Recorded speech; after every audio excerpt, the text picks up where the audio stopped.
दिव्यांग मतदारांची टक्केवारी वाढावी यासाठी निवडणूक आयोगाच्या वतीनं विविध सुविधा दिल्या जात आहेत।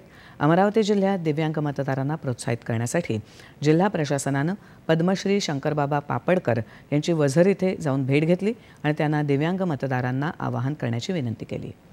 ही विनंती मान्य करून शायरीच्या माध्यमातून संपूर्ण जिल्ह्यासह राज्यातल्या सर्व दिव्यांगांनी मतदान करून भारतीय लोकशाही बळकट करण्याचं आवाहन शंकर पापडकर यांनी केलं। तसंच स्वीप अंतर्गत दिव्यांग व्यक्तींना दिल्या जाणाऱ्या सुविधांबाबत कार्यशाळा आयोजित करून मतदान जनजागृती केली जाते आहे। या कार्यशाळेला उपस्थित राहण्याचं आवाहनही त्यांनी केलं। एक शायर म्हणतो, जिंदगी खू गए अलम फरते गम में भी मुस्कुराती है। जिंदगी खू गए अलम फरते गम में भी मुस्कुराती है।